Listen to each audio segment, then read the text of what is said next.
Hello बच्चों, जय श्री श्याम।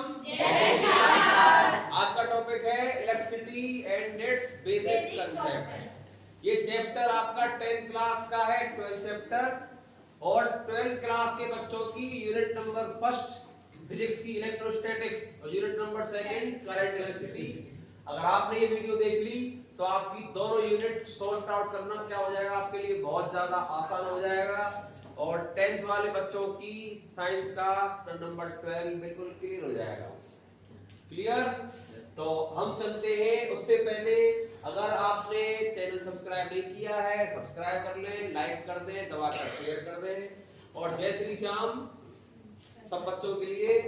जय श्री श्याम बोलते जाओ और पेपर में पास होते जाओ। ठीक है? हारे का सहारा चलिए, तो टॉपिक है आपका सबसे पहला नाम क्या है भाई? इलेक्ट्रिसिटी। तो इलेक्ट्रिसिटी आती कहां से है? इलेक्ट्रिक चार्ज की वजह से आती है। तो सबसे पहले हम क्या जानेंगे कि इलेक्ट्रिक चार्ज क्या होता है। तो इलेक्ट्रिक चार्ज क्या है? इलेक्ट्रिक चार्ज प्रॉपर्टी है। क्या है? Property. It is the property of a subatomic particle. It is the property of a subatomic particle due to which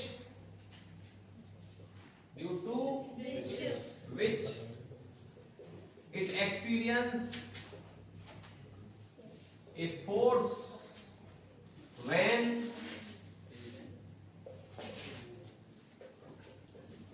it is placed in an electric or magnetic field. Property किसकी है? Subatomic particle की है, जिसकी वजह से क्या करता है? फोर्स को महसूस करता है जब इसे कहां रखा जाता है? इलेक्ट्रिक फील्ड में या काय में? मैग्नेटिक फील्ड में। तो हमारा कौन हो गया? Electric charge. इलेक्ट्रिक चार्ज बेटा होता कितने टाइप्स का है? 2 टाइप्स का। तो टाइप ऑफ चार्ज ये होता है, 2 प्रकार का होता है, 2 टाइप्स का होता है। सबसे पहला कौन सा है? Positive charge. Positive charge. और दूसरा वाला कौन सा है? Negative charge. एक पॉजिटिव चार्ज और दूसरा वाला कौन सा होता है? Negative charge. Negative charge. ठीक। अब आप कहोगे कि भाई पॉजिटिव, अगर पॉजिटिव आ जाए तो क्या लगता है? मतलब लाइट चार्ज क्या करते हैं? Repel each other. Light charge repel each other. जैसे पॉजिटिव हो और नेगेटिव हो, 2 चार्ज सेम तरह के हैं तो क्या लगेगा? रिपल्सन। और दूसरा क्या है? अगर कौन से चार्ज हो बेटा? Unlike charge always attract each other. जैसे एक पॉजिटिव एक नेगेटिव, इन दोनों के बीच में क्या लगेगा? अट्रैक्शन। और सर्किट भी पूरा होता किसकी वजह से है? 2 तरह के चार्ज की वजह से। क्लियर हो गया? अब कोई पूछ ले कि सर यूनिट ऑफ चार्ज क्या होती है? क्या? Unit of charge. तो मेरे बच्चे, चार्ज की यूनिट क्या होती है? कूलाम। चार्ज की यूनिट क्या होती है मेरे बच्चे? कूलाम। और कूलाम को देखकर मुझे याद आ गया कूलाम्स का लॉ। कौन सा लॉ? कूलाम्स का लॉ। तब तक आप इसका स्क्रीनशॉट ले लें, मैं इंक डाल लेता हूं।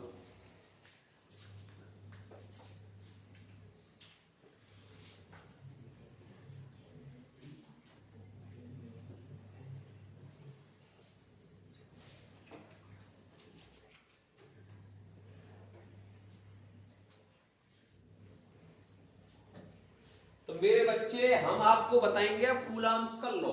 तो कूलाम्स का लॉ एक्चुअल में होता क्या है आप सब समझ जाइएगा 2 मिनट के अंदर।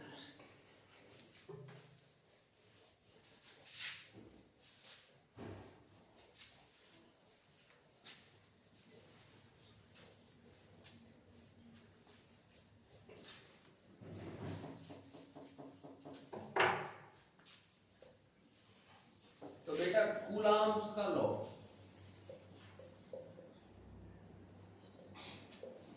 जो कूलम्ब भाई साहब थे ना, इन्होंने एक काम किया, इन्होंने क्या कही कि भाई एक बॉडी एक और एक बॉडी बी, बॉडी नंबर एक ए पे कितना चार्ज है Q1 और बॉडी नंबर बी पे कितना चार्ज है Q2। इनके बीच की जो डिस्टेंस है वो बेटा कितना है R। ठीक, इनके बीच में क्या लगेगा, फोर्स, या तो लगेगा अट्रैक्शन या लगेगा रिपल्शन, क्योंकि हमें नहीं मालूम कौन पॉजिटिव और कौन नेगेटिव। तो इस लॉ के हिसाब से क्या था, according to this law force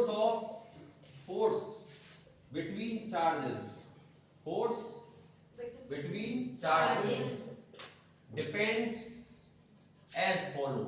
अब कहेगा कि सर कौन सा वाला फोर्स है, तो बेटा फोर्स बात कर रहे हैं किसकी, चार्ज की, तो कौन सा फोर्स होगा, इलेक्ट्रिक फोर्स। कौन सा होगा, इलेक्ट्रिक फोर्स। आप चाहो तो आगे लिख भी सकते हो। जो इलेक्ट्रिक फोर्स होगा चार्ज के बीच में, वो डिपेंड कितनी बात पे करेगा, दो पर। सबसे पहला है it is directly proportional to product of charges, mod of Q1 और मॉड ऑफ Q2। मॉड क्यों लेते हैं, क्योंकि हमें जरूरत है इसके मैग्नीट्यूड की। जरूरत किसकी है, मैग्नीट्यूड। हमें जरूरत बेटा किसकी है, मैग्नीट्यूड। तो फोर्स पहला क्या है, डायरेक्टली प्रोपोर्शनल टू प्रोडक्ट का मतलब multiply, product of magnitude of charges, पहला काम। दूसरा काम क्या है, force inversely proportional to square of the distance, क्योंकि एक आर का काम करेगी Q1 के लिए और एक आर किसके लिए करेगी, Q2 के लिए। R इंटू आर क्या हो गया, R का स्क्वायर। तो फोर्स क्या हो गया, inversely proportional to square of the distance between them. इनके बीच की दूरी कितनी है, R। क्लियर हो गया। ये बेटा मैंने कौन सी इक्वेशन मान ली, सेकंड, ये मैंने क्या मान ली, फर्स्ट। अब क्या करेंगे, कंबाइन कर देंगे। क्या करेंगे, combining equation first and equation second we get. तो जो f है, f की जगह पे तो f रहेगा। अब ये क्या हो गया, mode of Q1 multiply mode of Q2 upon में क्या आ गया, R स्क्वायर। क्लियर हो गया। अब बेटे मेरे बच्चे, जब ये प्रोपोर्शनलिटी का साइन हटता है, जब ये प्रोपोर्शनलिटी का साइन हटता है तो क्या आ जाता है, कांस्टेंट। क्या आ जाता है, कांस्टेंट। उसका नाम है 1/4 pi epsilon not, mode of Q1 multiply mode of Q2 upon R square. अब बेटा यहां कहोगे कि सर ये एप्सिलॉन नॉट क्या है, भाई एप्सिलॉन नॉट क्या है, तो हियर एप्सिलॉन नॉट जो है ना, वो है electrical permittivity of free space. Electrical permittivity of free space. ठीक, अब कहेगा कि सर इसकी वैल्यू कितनी होती है, तो 8.85 10 की पावर माइनस का 12। कितना, 8.85 10 की पावर माइनस का 12। अब कहे सर इसकी यूनिट क्या है, तो यूनिट ऑफ एप्सिलॉन नॉट यहां से निकाल देंगे, ये इधर आ जाएगा। तो फोर्स की यूनिट क्या होती, ये निकालना है इधर, ये इसके नीचे, ऊपर क्या है, चार्ज। चार्ज की यूनिट क्या होती है, कूलम। कूलम मल्टीप्लाई कूलम, कौन हो गया, कूलम का स्क्वायर। और ये कहां गया, F नीचे। फोर्स की क्या होती है, न्यूटन, और डिस्टेंस की क्या होती है, मीटर। तो न्यूटन इनटू में कौन आ गया, मीटर का स्क्वायर। क्या आ गया, न्यूटन इनटू मीटर का स्क्वायर। समझ में आ गया, कैसे आया, अरे कैसे आया, तो कैसे आने के लिए क्या करना है आपको, क्या निकालेंगे यहाँ से, एप्सिलॉन नॉट का 1/4 पाई f mode of Q1 mode of Q2 upon में क्या आएगा, R स्क्वायर। ऊपर कौन, चार्ज, चार्ज की यूनिट कूलम। दूसरा वाला भी कौन है, चार्ज, उसकी यूनिट भी क्या है, कूलम। Coulomb multiply coulomb. नीचे कौन है, फोर क्या है, नंबर, कुछ नहीं होता। पाई की वैल्यू कितनी होती है, 22/7, उसकी भी कुछ नहीं होती। फिर कौन रहेगा, फोर्स। फोर्स की यूनिट क्या होती है मेरे बच्चे, न्यूटन। और ये कौन है बेटा, आर, डिस्टेंस। डिस्टेंस को क्या में नापते हैं, मीटर में। क्या है, न्यूटन इनटू में कौन बन गया, मीटर का स्क्वायर। समझ में आ गया? चीजों को रटो मत, क्या करो, उनको समझने का प्रयास करो। अगर आप समझ जाओगे तो आपको जिंदगी भर वो चीज क्या रहेगी, लर्न। ठीक है, जो बच्चा रटता है उसे कोई चीज पल भर के लिए लर्न रहती है और एग्जाम टाइम में वो कंफ्यूजन की वजह से क्या कर देता है, उसे गलत करके आता है। फिर कहते हैं पेपर बड़ा आसान था, नंबर अच्छे नहीं आए। अरे नंबर तो अच्छे आएंगे ही नहीं, क्योंकि आपने पढ़ाई रट के करी है। अगर समझ के पढ़ाई की होती तो आपके नंबर बहुत आउट ऑफ आउट आते। कैरियर बन जाएगा अगर आप हमारे साथ क्या रहोगे, कनेक्ट। चैनल सब्सक्राइब कर ले, इस चैनल पर आपको सब मिलेगा, केमिस्ट्री, फिजिक्स, मैथ, इंग्लिश सब मिलेगा, हर तरह की ग्रामर मिलेगी। तो एक चैनल ऐसा है जो आपको सभी तरह की स्टडी मटेरियल क्या कर रहा है, प्रोवाइड करा रहा है टॉप तरीके से। तो आप उसके साथ बने रहें, लाइक करते रहे, सब्सक्राइब करते रहे और शेयर करते रहे। जिंदगी अपनी भी बनाए और बच्चों की बनाए। ठीक है बेटा, स्क्रीनशॉट ले लीजिए जल्दी से।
और बेटा कूलम्ब्स का लॉ हो गया। अब बात करते हैं टॉपिक है अगला, इलेक्ट्रिक करंट। कौन सा है बेटा, इलेक्ट्रिक करंट। अब बात करेंगे इलेक्ट्रिक करंट के बारे में। भाई इलेक्ट्रिक करंट क्या होती है, सर्किट में इलेक्ट्रिक चार्ज को फ्लो होने में जितना क्या लगता है, टाइम। तो rate of flow of charge, rate of flow charge of electric charge through a circuit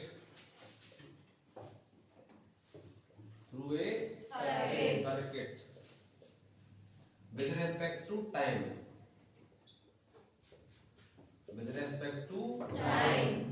time के रेस्पेक्ट में सर्किट में कितना चार्ज फ्लो हुआ उसे क्या बोलते हैं हम, is called electric current.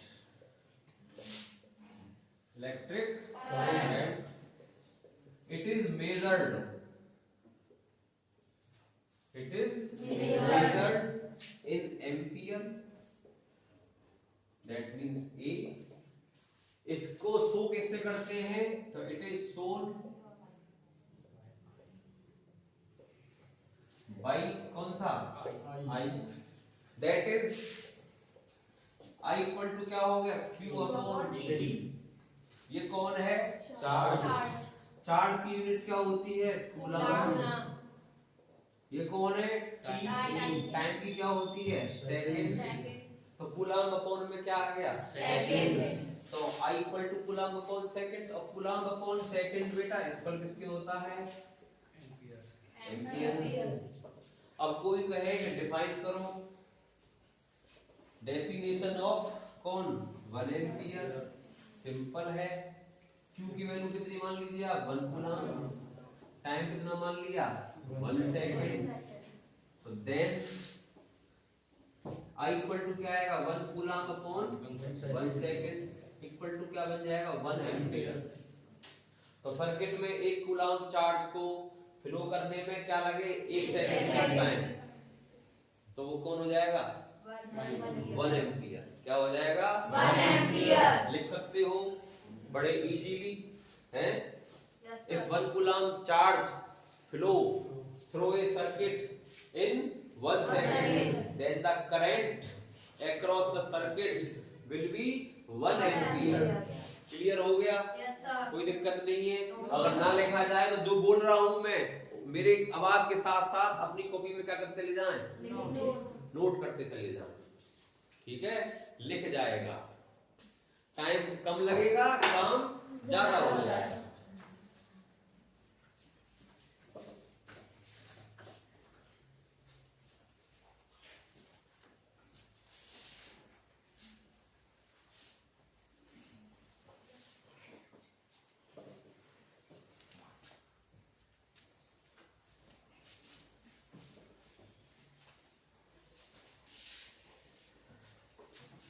अब बेटा बात आती है कि डायरेक्शन ऑफ करंट क्या होती है।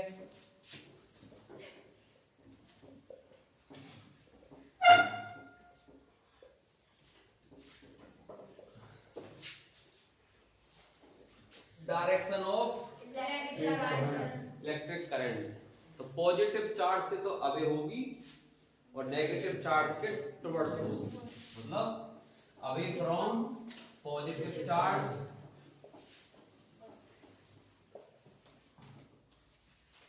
but towards negative charge, but towards negative charge। Positive charge से क्या होती है, दूर, और नेगेटिव चार्ज की तरफ। सिंपल शब्दों में कहा जाए तो पॉजिटिव से नेगेटिव की तरफ। बात समझ में आई? कैसे? पॉजिटिव से नेगेटिव की तरफ, और ये नेगेटिव डायरेक्शन ऑफ करंट क्या हो जाएगी, पॉजिटिव से नेगेटिव की तरफ। मेरी बात समझ में आ गई? Yes sir. क्लियर हो गया? Yes sir. दिक्कत तो नहीं है? No sir. बैटरी ले लो, ये बैटरी है। बैटरी का जो क्या होता है, बड़ा वाला हिस्सा, बैटरी के अंदर एक बड़ा हिस्सा होता है, वो क्या होता है, पॉजिटिव, और एक कौन सा होता है, नेगेटिव। अब कहे डायरेक्शन ऑफ करंट, तो कैसे करोगे, पॉजिटिव से नेगेटिव बनता है इधर, पॉजिटिव से दूर नेगेटिव की तरफ, तो पॉजिटिव से क्या होगी, नेगेटिव की तरफ। समझ में आ गया? ये क्या है, डायरेक्शन ऑफ करंट। क्लियर हो गया? अब करंट क्लियर हो गया तो बात करते हैं किसकी, इलेक्ट्रिक पोटेंशियल की। किसकी? Electric potential.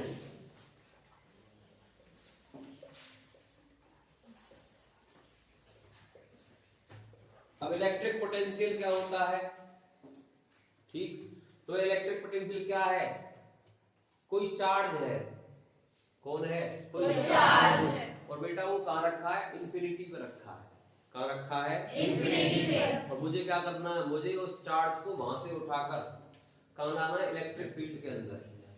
तो इन्फिनिटी पे कौन रखा है, कोई चार्ज है जो कहाँ रखा हुआ है, इन्फिनिटी पे, और मुझे इसे उठाकर कहाँ लाना है, इलेक्ट्रिक फील्ड में। कहाँ में क्या लाना है, इलेक्ट्रिक फील्ड। ऐसा करने में मुझे क्या करना होगा, वर्क। क्या करना होगा, कोई चार्ज है, कहाँ रखा है, सिंबल किसका होता है, इन्फिनिटी का। This is the symbol of infinity. तो कोई चार्ज है जो कहाँ रखा है, इन्फिनिटी पर, इसको उठाकर कहाँ लाना, इलेक्ट्रिक फील्ड। क्या करना होगा, जितना वर्क करेंगे वो कौन हो जाएगा, इलेक्ट्रिक पोटेंशियल। तो क्या बोलोगे, the amount of work done,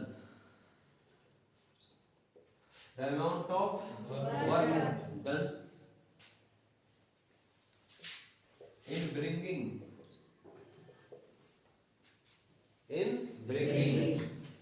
the test charge, ठीक है, चार्ज Q बोल दो, Q नॉट बोल दो, मान लो Q नॉट ले लिया, Q नॉट फ्रॉम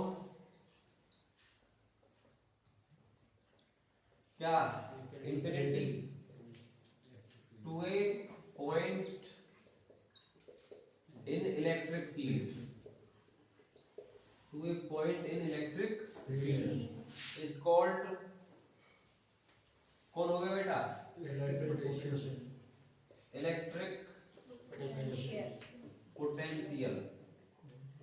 इसको शो किससे करते हैं, V से, इज नोटेड बाय लेटर कौन, कैपिटल V फॉर वैल्यू। तो that is V equal to क्या होगा, W upon Q naught. Q naught बोल दो, Q बोल सकते हो, ठीक है, वो आपके ऊपर डिपेंड करता है। समझ में आ गया भाई? Yes sir. अब कोई कहे कि सर इसकी यूनिट क्या है, किसकी, इलेक्ट्रिक पोटेंशियल की यूनिट क्या है, तो इलेक्ट्रिक पोटेंशियल की यूनिट निकालना भी बहुत ज्यादा क्या है, एकदम आसान काम है।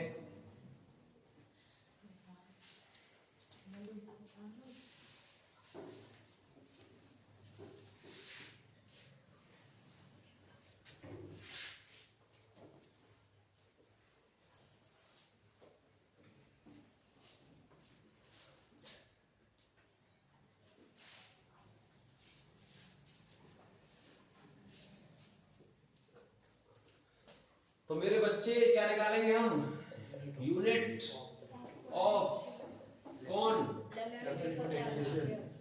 Electric potential. तो इलेक्ट्रिक पोटेंशियल की यूनिट निकालनी है तो बहुत सिंपल है, फॉर्मूला क्या था, Q0। अब जो वर्क है ना, इसकी यूनिट क्या होती है, जूल, और जो चार्ज है इसकी यूनिट क्या होती है, कूलम।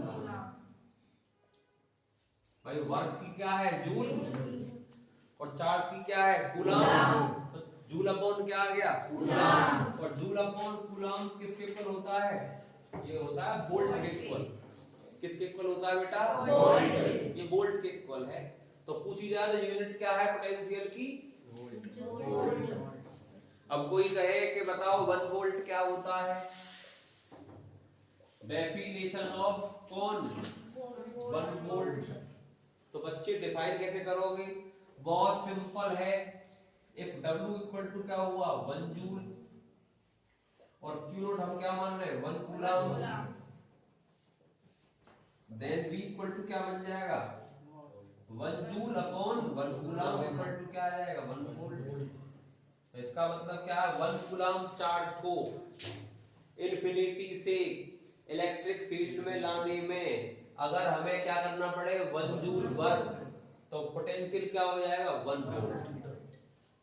शॉर्टकट डिफाइन करें इंग्लिश में, if 1 joule of work is to be done in bringing the test charge 1 coulomb from infinity to a point in the electric field, then the electric potential will be 1 volt।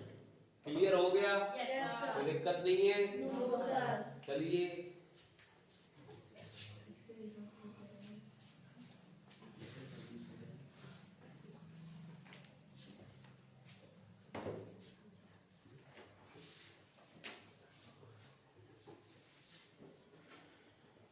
अब कोई कहे कि sir current नापने की device है भाई, current measuring device, वो कौन सी डिवाइस है जिससे करंट को नापा जाता है, तो उसका नाम है अमीटर। क्या है, अमीटर। समझ गए? जिससे करंट नापते हैं उसे क्या बोलते हैं, अमीटर। ठीक। और जिससे वोल्टेज नापते हैं तो वोल्टेज मेजरिंग डिवाइस, उसका नाम है मेरे बच्चे कौन, वोल्ट मीटर। तो आप ध्यान रखना, सर्किट में अगर क्या लगा हो ब्रैकेट के अंदर ए, तो आप पहचान जाएंगे वो कौन है, वो आपका अमीटर है। और सर्किट में आपको क्या दिख जाए लिखा हुआ, बी लिखा दिख जाए गोल गोल से उसमें, तो समझ जाना वो कौन है, वो आपका वोल्ट मीटर है। समझ में आ गया? Yes sir. कोई दिक्कत तो नहीं है? No sir. चलिए इसके बाद है रेजिस्टेंस।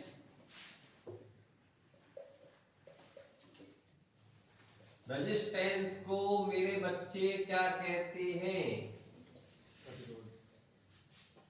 रेजिस्टेंस को मेरे बच्चे क्या बोलते हैं, प्रतिरोध। क्या बोलते हैं, प्रतिरोध।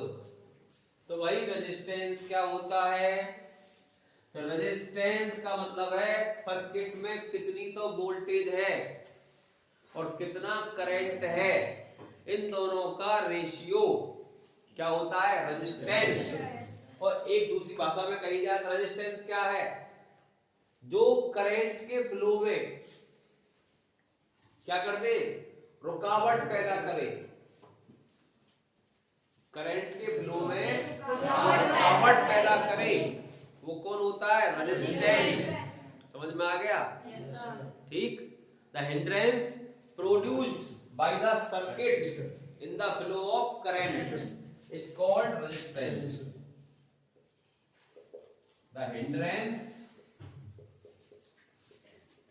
Produced by the circuit in the flow of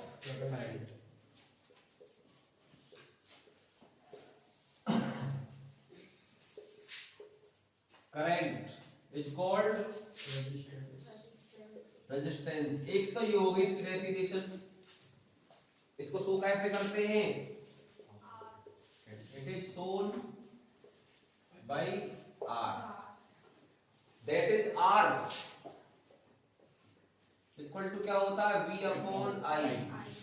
इसके बेस पर भी इसको लिख सकते हैं, ये कौन है वोल्टेज, ये कौन है करंट, अरे V कौन है मेरे बच्चे,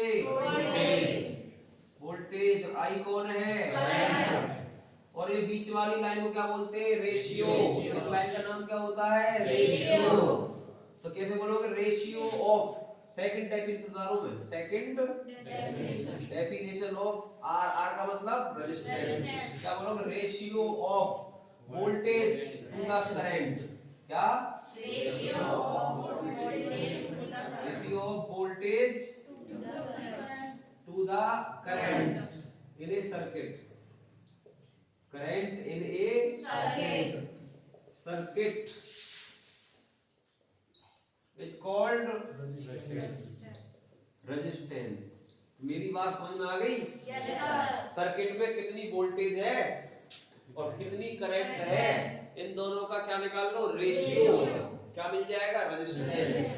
अब बेटा आपसे कही जाएगी कि यूनिट ऑफ रेजिस्टेंस, तो unit of R equal to क्या है, V अपॉन I। अब V कौन है, वोल्टेज, क्या में नापते हैं, वोल्ट में, I क्या है, करंट, क्या में नापते हैं, एम्पियर में। तो वोल्ट अपॉन एम्पियर कौन होता है मेरे बच्चे, ओम।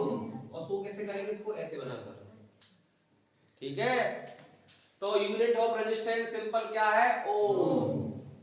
रेजिस्टेंस की सिंपली यूनिट क्या है, ओम। और सो कैसे करते हैं, इस तरीके से। तो मुझे उम्मीद है कि आपके समझ में आ गया होगा, क्लियर हो गया, यस सर। चलिए इसका स्क्रीनशॉट ले लीजिए। अब देखो वोल्टेज क्लियर हो गया, करंट क्लियर हो गई, रेजिस्टेंस क्लियर हो गया। अब बारी आती है ओम्स के लॉ की। भाई ओम के लॉ में क्या क्या है, वोल्टेज है, एक करंट है, और एक क्या है, एक आपका रेजिस्टेंस है। तीनों को मिलाकर क्या बना, ओम्स का लॉ। तीनों को मिलाकर ही ओम्स का लॉ बना है। तो बेटा ओम्स का लॉ,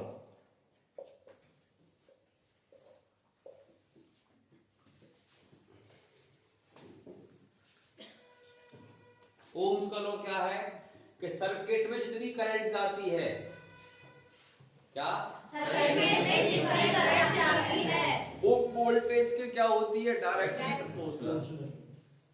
समझ गए, सर्किट में जितनी करंट जाती है वो वोल्टेज के क्या होती है, डायरेक्टली प्रोपोर्शनल। ठीक, according to this law,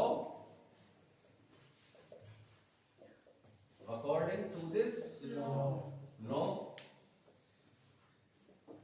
the current flowing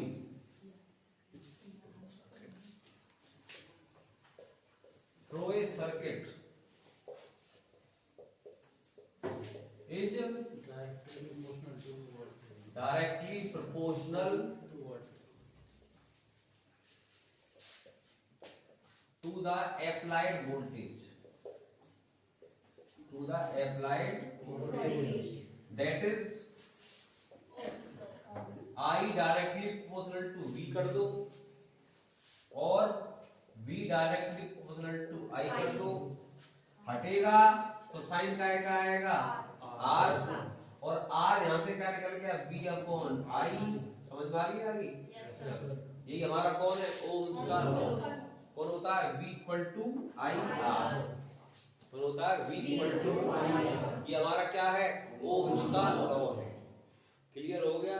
कोई दिक्कत बिल्कुल भी नहीं होगी जहां तक मेरा मानना है। समझ में आ गया? अब कहे कि भाई अब अगर हम वोल्टेज में और करंट में क्या करें? ग्राफ प्लॉट करें। On plotting a graph, on plotting a graph between V and I, we get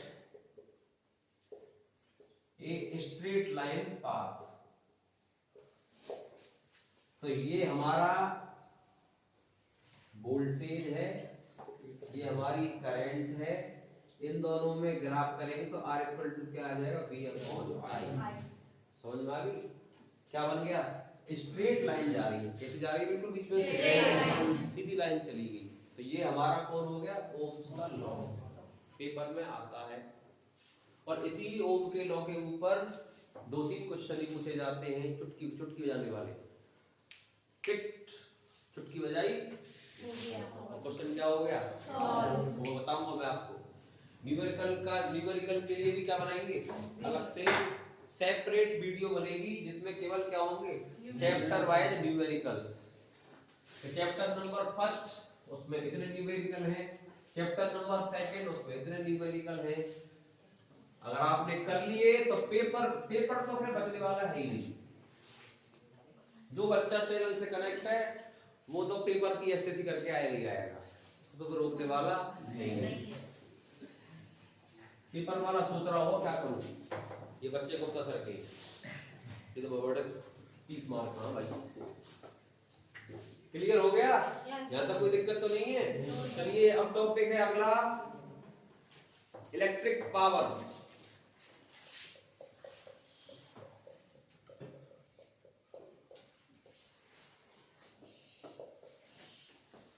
electric power. Electric power जो है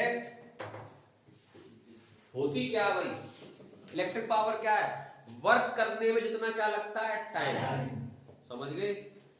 सर्किट के अंदर क्या करना है? किसी वर्क को करना है और वर्क करने में जितना क्या लगता है? आपका टाइम लगता है, वो आपकी क्या होती है? Electric power. That is, define करना है इसको, कैसे करेंगे? The amount of work, the amount of the rate of doing work, rate of work is called electric power. अब इलेक्ट्रिक का मतलब क्या? हमें इलेक्ट्रिक करंट तो फ्लो करनी है भाई, इलेक्ट्रिकल एनर्जी क्या करनी है? फ्लो करनी है। किसके अंदर? सर्किट के अंदर। The rate of doing work, rate of doing work in A electric circuit, electric circuit is called, कौन हो गई? Electric power. Electric power. अब भाई वर्क कौन सा करेगी? ये करंट फ्लो करवाना है। क्या करवाना है? Current flow. या इलेक्ट्रिक एनर्जी को क्या करना है? इलेक्ट्रिक एनर्जी क्या करनी है? फ्लो करनी है, तो तभी तो वर्क होगा। दैट इज, इसको शो कैसे करते हैं? डिनोटेड भाई कौन सा? P फॉर पापा। P का मतलब है कितना वर्क हुआ और कितना टाइम लगा। समझ गए? कितना वर्क हुआ, कितना टाइम लगा। बट वर्क बेटा होता क्या है? वर्क इक्वल टू होता है VIT। क्या होता है? VIT। देन P क्या हो जाएगा आपका? W लगा दें। W क्या है? VIT अपॉन में क्या आ गया? T से T गया, इक्वल टू क्या आ गया? Voltage into current. एक तो ये होता है फॉर्मूला पावर का, एक ये वाला है, एक work upon time, first formula है, और ये कौन सा हो गया, सेकंड फॉर्मूला हो गया। एक और निकालना फॉर्मूला, देखो फॉर्मूला निकालते हैं आप आज आपके। अब कौन सा निकालेंगे, third formula. Power equal to क्या मेरे बच्चे, बी आई बट, अभी तो तुमने क्या पढ़ा था, ओम्स का law, but by the Ohm's law. Ohm's के लॉ के हिसाब से क्या है कि v इक्वल टू क्या होता है, I R. v equal to क्या होता है, आई आर, लगा दो। Then p equal to v, v की जगह पे क्या लगा देंगे, आई आर, मल्टीप्लाई में कौन आ गया, आई। तो आई का आई से क्या करेंगे, मल्टीप्लाई तो क्या बन जाएगा, आई स्क्वायर आर। एक ये हो गया फॉर्मूला। कितने निकल गए, तीन। अभी और निकालेंगे दो और, अभी तीन निकले, अभी और निकालेंगे।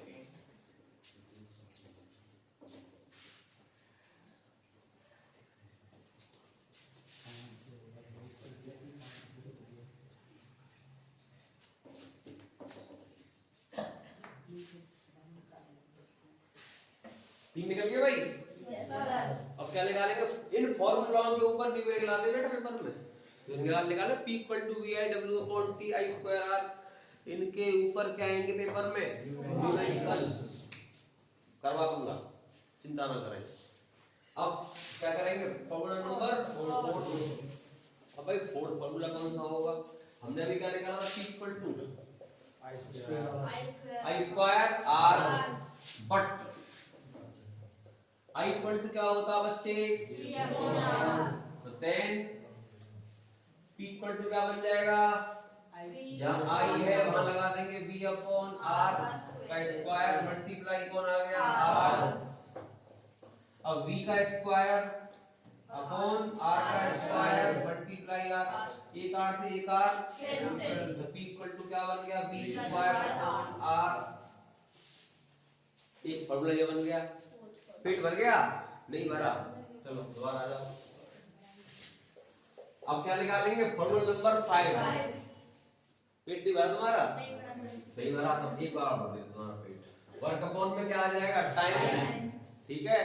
बट आपको पता होगा वर्क इक्वल टू क्या होता है, force into displacement. Work equal to क्या होता है, फोर्स मल्टीप्लाई डिस्प्लेसमेंट। क्लियर हो गया।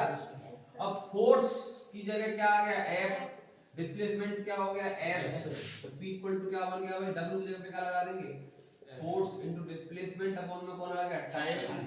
इसको ऐसे कर दें, फोर्स की जगह फोर्स, डिस्प्लेसमेंट अपॉन में क्या ले लिया, टाइम। बट वेलोसिटी हमारी क्या होती है, v बराबर डिस्प्लेसमेंट अपॉन टाइम, है ना। तो यहां से क्या बन गया, power equal to force, displacement upon time क्या होता है, वेलोसिटी। मैंने बताया छोटी वाली v क्या होती है, वेलोसिटी, और बड़ी वाली v क्या होता है, वोल्टेज। ठीक है, अगर v छोटी है वेलोसिटी, और v अगर क्या है, बड़ी है तो वोल्टेज।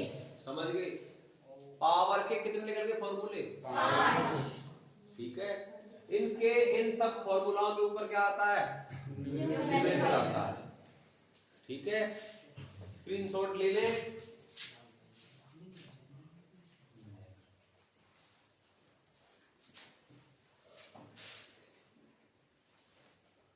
डस्टर की बजाय अच्छा साफ किससे होता है, कपड़े से।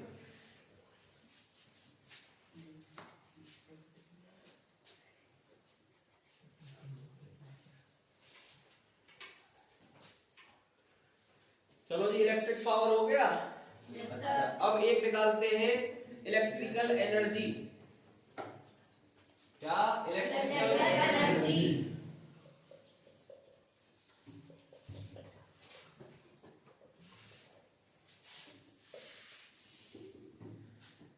इलेक्ट्रिक करंट द्वारा, क्या, इलेक्ट्रिक करंट द्वारा कोई भी वर्क करने में जितनी क्या लगती है, power, the capacity of doing work with the help of electric current.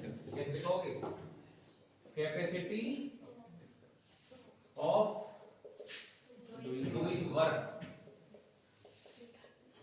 With the help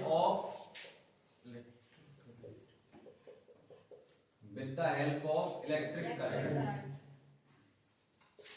is called electric energy. Electric energy. समझ में आ गई मेरी बात? करंट की हेल्प से कोई भी काम करना और उसकी कैपेसिटी वो हमारी क्या हो जाती है? Electrical energy. और सो कैसे करते हैं? is denoted by capital E, that is energy equal to आता है पावर मल्टीप्लाई टाइम। क्या आता है? Power multiply time. Power multiply time. ठीक है। और बट पढ़ाना आपने P इक्वल टू क्या पढ़ा था? VI। एनर्जी क्या बन जाएगी? VI। और जो एनर्जी होती है वो बेटा इक्वल काय की होती है? वर्क की। तो देन W इक्वल टू क्या बन गया? VI। ठीक है। क्या आ गया? VI और क्या आ गया? T।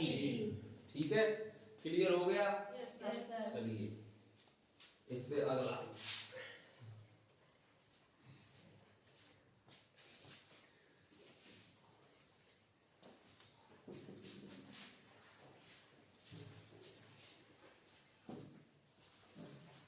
अब बेटा इसके बाद हमें क्या लेना है? इसके बाद आपका आता है joules law of heating. Joules law of heating. इस लॉ के हिसाब से क्या है कि सर्किट के अंदर जो क्या होती है? Heat produced. क्या? सर्किट के अंदर जो हीट प्रोड्यूस होती है। मान लीजिए हमने कोई वायर ले लिया और उसमें हमने करंट पास की, और करंट जो पास करी वो करी हाई इंटेंसिटी की, ज्यादा स्ट्रेंथ की करंट पास कर दी, तो वो तार क्या हो? गर्म हो जाएगा। और जब वो वायर गर्म होगा उसमें से क्या निकलेगा? धुआं सा। धुआं का मतलब क्या निकल रही है? हीट। तो जो हीट निकलती है वो डिपेंड क्या पे करती है? तो according to this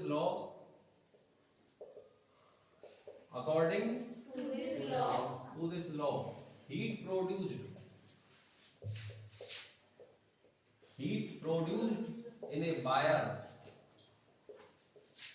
by the flow of current, excess current depends as follows,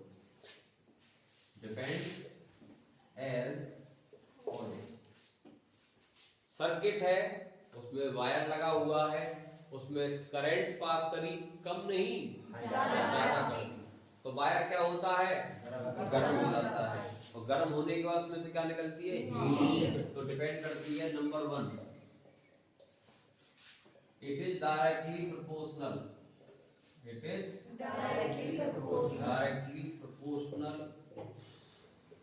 to the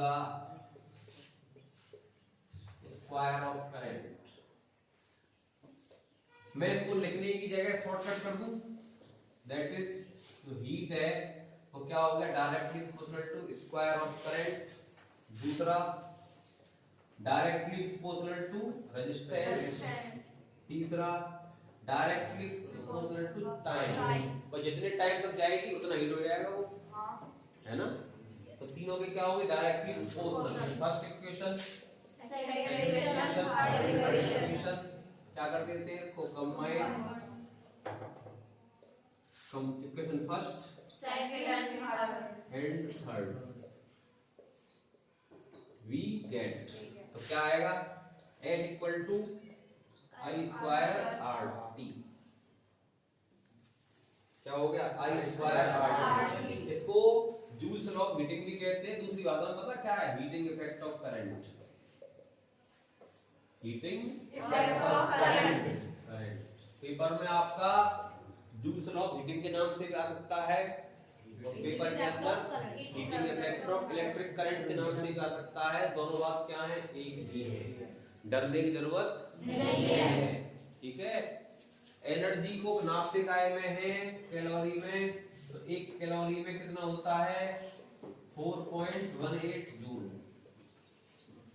कितना होता है भाई 4.18। और कभी कभी पता है पेपर में मक्कार क्या बोल देते हैं 4.2। तो डरने की जरूरत नहीं, बात एक ही है। ये आ जाए, ये ना दे रखा हो, ये दे रखा हो, तब भी क्या करना है 4.2 मार देना है। और 4.2 ना दे रखा हो, क्या दे रखा हो 4.18। एक नंबर में क्या आता है एमसीक्यू आता है।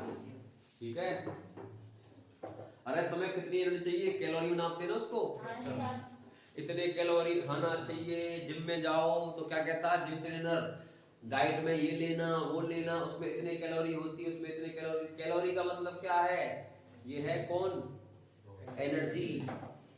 क्या है एनर्जी। तो एनर्जी की यूनिट तो हुई, वो काय की हो गई कैलोरी। और कैलोरी में कितने जूल होते हैं 4.18 जूल। क्लियर हो गया। और पूछ ले आपसे कि एक जूल में कितने अर्ग होते हैं, 10⁷ अर्ग होते हैं। जूल कौन सी यूनिट है एमकेएस, और अर्ग कौन सी यूनिट है सीजीएस। एक न्यूटन में कितने होते हैं 10⁵ डाइन। कितने होते हैं 10⁵ डाइन। न्यूटन कौन सी यूनिट है एमकेएस, और डाइन कौन सी है सीजीएस। समझ में आ गया। स्क्रीनशॉट ले लीजिए।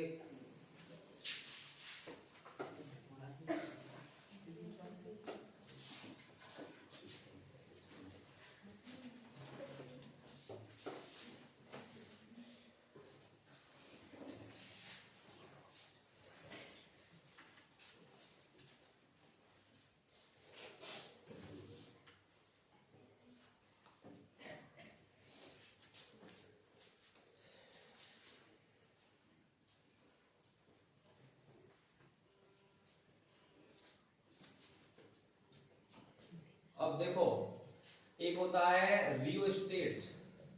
रियोस्टेट से हिंदी में क्या कहते हैं धारा नियंत्रक। धारा नियंत्रक कौन है, एक डिवाइस है, ठीक है, जिसकी हेल्प से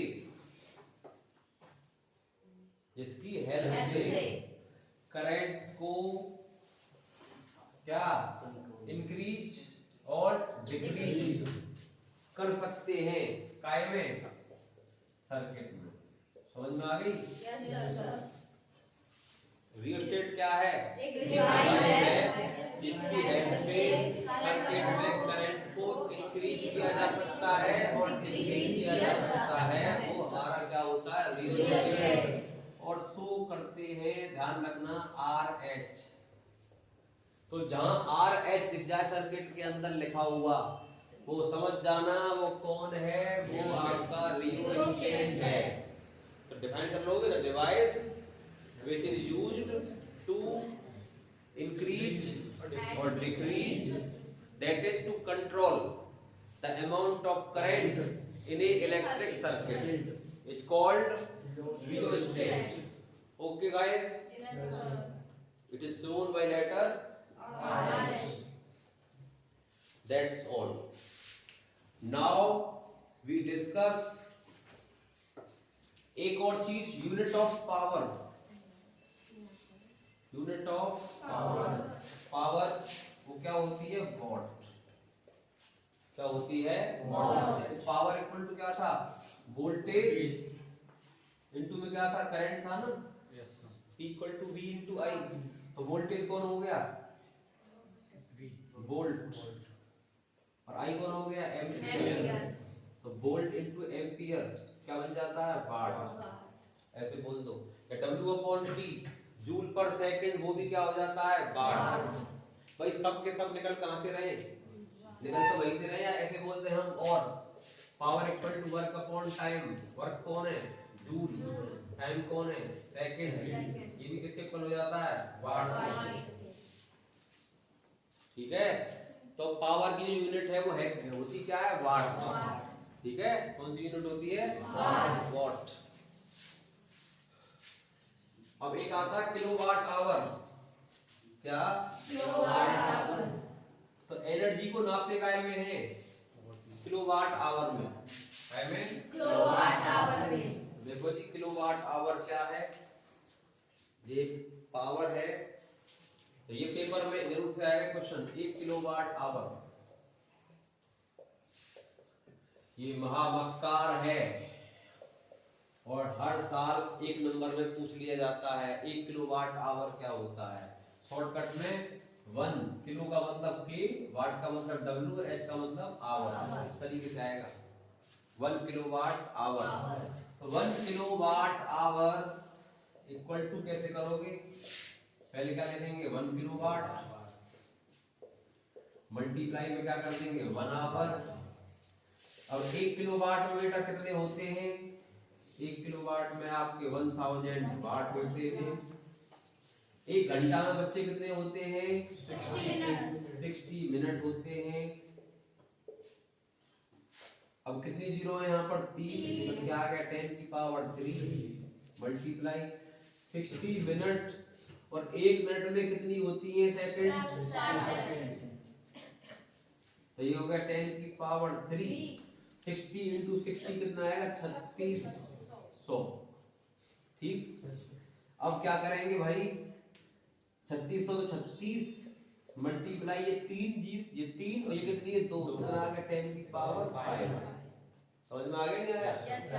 अब और करो तो क्या, कभी कभी ऐसे पूछ लेगा आपसे इस तरीके से घुमा, ये क्या करता है एग्जामिनर माइंड को डाइवर्ट करता है बच्चे के को, 36 मल्टीप्लाई 10 की पावर 5 लिख दिया, और चाहो क्या बन जाएगा 3.6, तो क्या बन जाएगा 10 की पावर 5 में कितना आ जाएगा 6। भाई 36 को हम कैसे लिख सकते हैं 3.6 मल्टीप्लाई 10, भाई 36 को हम कैसे कर सकते हैं 3.6 मल्टीप्लाई 10, एक पावर बढ़ी नहीं बढ़ी, 5 थी, अब कितनी हो गई 6 हो गई, 3.6 मल्टीप्लाई 10 की पावर 6 क्या हो गया जूल। तो 1 किलोवाट आवर में कितने जूल होते हैं 3.6 पावर 6, है ना। ऐसे पूछ ले या ऐसे पूछ ले, डरने की जरूरत नहीं है। अरे समझ में आ गया कैसे किया है, ये 3 ये कितनी जीरो है 2, तो क्या आएगा 10 की पावर 2 और 3 कितना हो गया 5, बेस क्या होते हैं सेम, पावर क्या हो जाती है ऐड, 36 मल्टीप्लाई क्या होगा 10 की पावर 5। अब 36 को कैसे कर सकते हो आप 3.6 मल्टीप्लाई 10, तो क्या हो जाएगी 5 और 1 6 हो जाएगी, समझ में आ गया। दिक्कत तो नहीं है, नो सर। अब इसके बाद जो टॉपिक रह गया है आपका वो है series and parallel combination of resistors, series and parallel combination of resistors, इसका डेरिवेशन। तो बेटा डेरिवेशन के लिए मैं आपके लिए एक अलग से ही वीडियो बना देता हूँ, क्योंकि बहुत सारे बच्चे होते हैं जिन्हें केवल क्या देखना होता है डेरिवेशन का series and parallel combination of resistors का, तो उसके लिए मैं अलग से वीडियो बना देता हूँ। तो वीडियो नंबर 2 देख लेना, तो आपको वो क्लियर हो जाएगा। इस कंसेप्ट में इतना ही। Thank you for watching my dear students.